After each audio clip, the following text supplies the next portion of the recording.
Good morning! Sabado na naman. It's March 15, 2025. So for today, dalawa yung lulutuin natin. Traditional na adobo.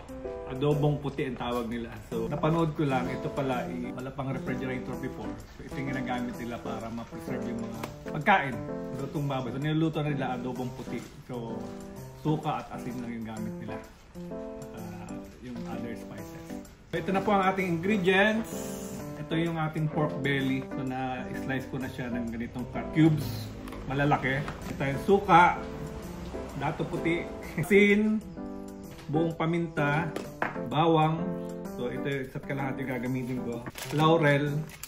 Kasi ito yung pinanluto ko nung pinagmantika ko to dati sa ginawa kong sitcham. So lalagyan ko to. Yung traditional talaga, mayroong mamantika. Tapos lulutuin siya natin dito sa traditional din. Ito yung makaunang palayo. So dito natin siya lulutuin. Okay, slice na natin ang bawang. So maraming bawang. So ito, isa't kalahati gagamitin ko.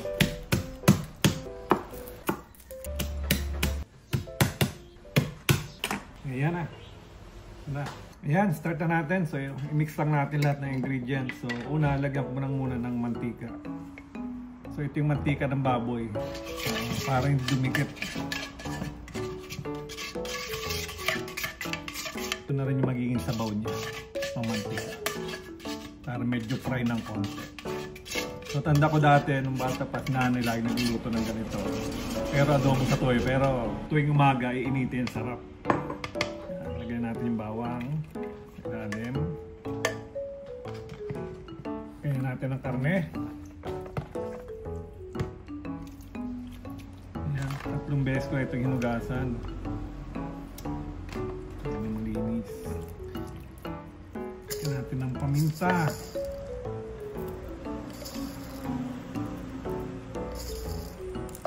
Laurel, ang pabango. Added flavor. Suka, mga isang tasa. So, isang tasa niyan. Ito.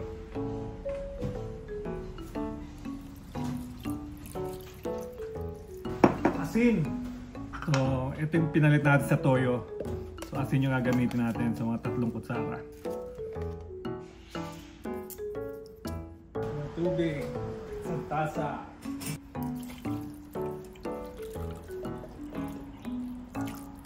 Sabi nila wag haluin para dun sa suka. So ito na, isasalang na natin ang ating adobong puti. Ito na, salang na natin. Papakuluan ko lang muna ng open, walang takip for 5 minutes para dun sa suka maluto. So ganyan lang muna siya.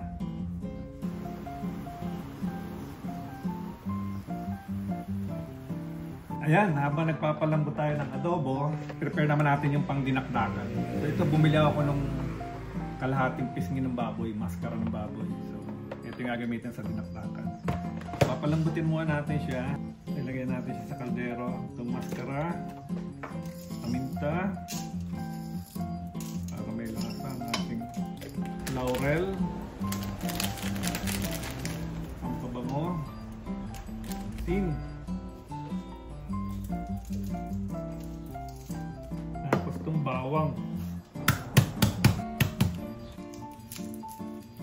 Sibuyas.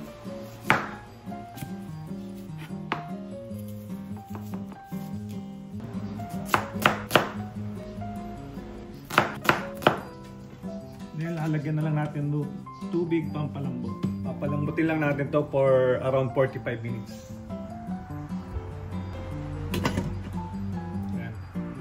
Okay, ito, takpan na natin to. Okay, haluin lang natin ng konti para hindi dumikit sa kaldero. Ayan na po ang itsura niya. Papagmantikain natin to. Tuloy lang natin. Ayun na, nagmamantika na ang ating adobong puti. Bango. Hinaalang natin ang apoy para hindi dumikit sa kaldero. Ayan na siya, lambot na. Ito lang natin siya konti sa kanyang sariling mantika. Ito na po ang finished product natin. Ayan, malambot na siya. Adobo natin. Ayan, maputi siya compared sa adobo sa tuyo. Pero ang lambot. Ayan na siya. Baliktarin lang natin para pantay ang luto. Pantay ang lambot.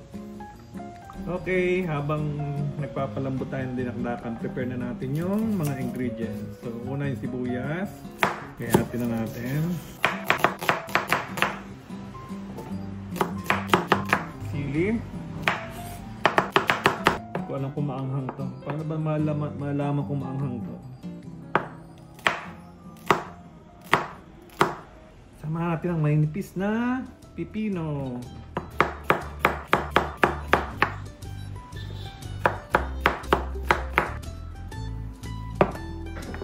Natin kaunting suka, asim, natin ang kaunting toyo, ang alat, ang sili, kabuyo, Taiwan sili pala. Natin ang luya, tadtarin ko lang.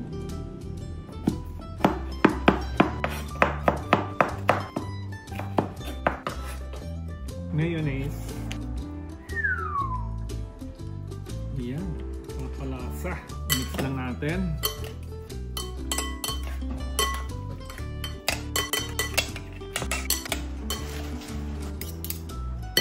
Natin asukal. Paminta.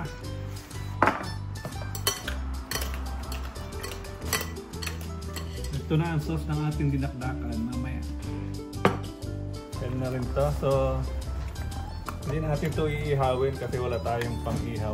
Ang gawin natin is grill sa oven pa rin. Okay? So, tama na to. Slice ko lang before ko i-air fry. So, hindi ko na siya iihawin. Air fry na lang.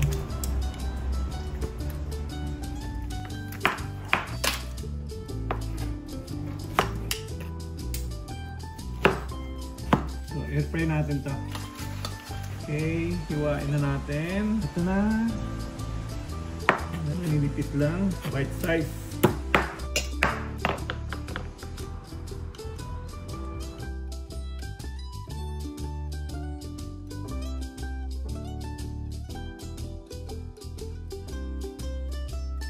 Ito na ang ating na-chop-chop. Lagyan na natin ang ating sauce.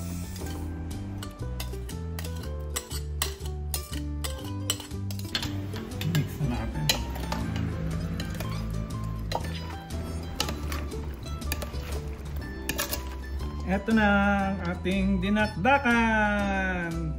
Tikman natin to, kain na. Ito na po yung finished product natin. Ito yung dinakdakan and adobong puti. Yum! So, first time ko magluto ng adobong puti. Ayan. Bango. Tapos dinakdakan. Yan, kain na.